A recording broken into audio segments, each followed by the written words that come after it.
Are you looking for care for a loved one, or are you currently already caring for your loved one? The care for a loved one can be overwhelming and very time consuming, and at times can feel all consuming. Hi, my name is Melanie Delgado, and I am the owner of Right at Home in Home Care. Today we're going to talk about some things that you can do to set yourself up for success of being a family caregiver. Number one, preparing yourself as a family caregiver. Being a family caregiver can be very time consuming and can be very stressful. It's very important for you to actually understand and define your role. The first part, you really need to look at understanding your role and defining out what level of a caregiver do you want to be. Do you want to be a full-time caregiver, or do you want to be a part-time caregiver?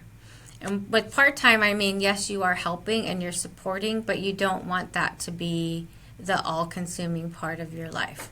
Because maybe you have a full-time job, maybe you have family at home or young kids at home that still take quite a bit of your time. So you do need to understand the role and define that for yourself. Define that out so that you know going in, this is the role that I'm going to play. And also, are they going to stay in their home? Are you going to move them into your home? You know what I mean? Those are actually decision points. As you're defining your role, it's important to also consider if you're going to do a full-time role. Is that a full-time role in your home? Is that a full-time role in their home? Each one of those plays a different part in your life. It's good for you to understand what that means when you make that decision. If they're living in their home and you're going to be a full-time caregiver, are you going to move into their home, or are they willing to stay at night by themselves and they don't need care at night and you just need to be there during the day? If you're going to move them into your home, do you have the space requirements for them? If you have other people living in your home, if you still have children, how are you going to define that out in your life? Are there boundaries that need to be set in that environment? If you're going to be a part-time caregiver, again, is that in your home? Is that in their home? Or maybe even an option of a senior living home. But you're still going to have a very big role in being a part-time caregiver. So you also need to define out, what does a part-time caregiver look like? Are you going to be there every morning for their morning routine? But if they still need additional help, are you going to call in? Do they have home health? Do they have home health aides? Are they on hospice? If those other resources aren't available, maybe you need some help with in-home care, like a company from Right at Home to come in and actually help so that you can remain a part-time caregiver, and that Right at Home can come in and help with other tasks that are needed so you can stay and remain a part-time caregiver. Number two, practicing self-care. Statistics show that family caregivers are at higher risk of neglecting their own health, not going to their doctor's appointments, not paying attention to their own requirements, and oftentimes end up either sick or, God forbid, in the hospital well before the person that they're caring for.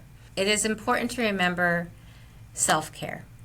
Why? Because you are not good to anybody if your glass is only half full. You can't pour from a cup that's half empty.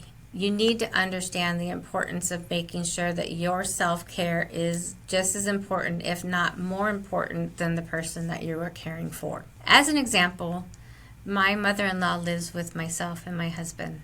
Although her care can be quite demanding, I make sure that every morning I stick to my routine, which is going and taking my dogs out for a run. Why is that important to me? One, that gives me some time in the morning, good fresh air, and it becomes my stress reliever, but it also becomes my exercise.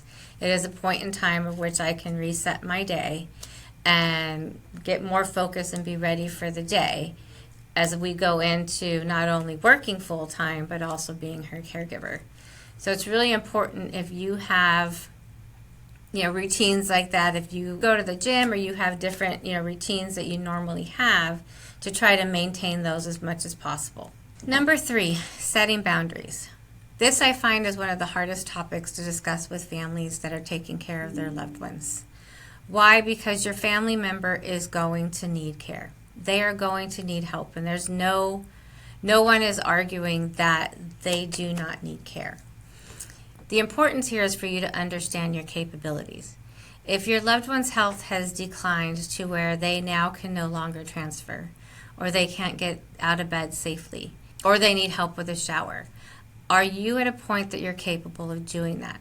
You need to understand who you are and what your capabilities are, and if you're doing it safe, because one, you don't want to injure your loved one, and you definitely don't want to injure yourself. So having the conversation and understanding your boundaries is very important. I can care for my loved one until they get to this stage. When their care gets to this stage, then that becomes too much for me, and I need to be able to make other arrangements. Other arrangements may be bringing in a home care company like Right at Home. This transitions into number 4, getting support.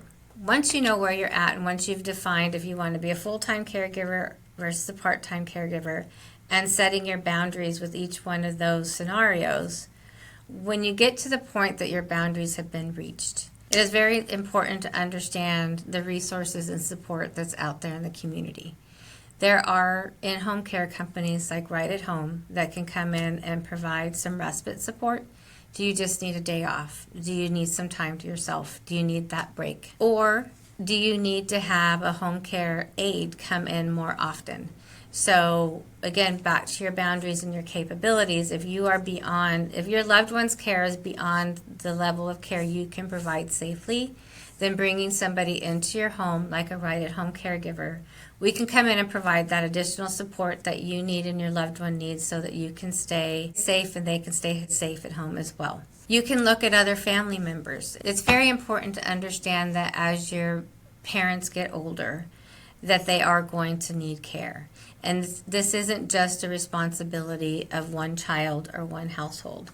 It should be a discussion that you have with all the family members to understand that it takes a community and it takes a village to care for our seniors. So, and if you do not have family members, you can look to the community for other support. You can look at your local churches.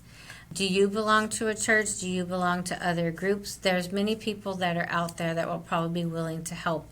What's important is to recognize you need the help and to ask for it. To learn more about working with Right at Home, please visit our website at www.homecare-sd.com.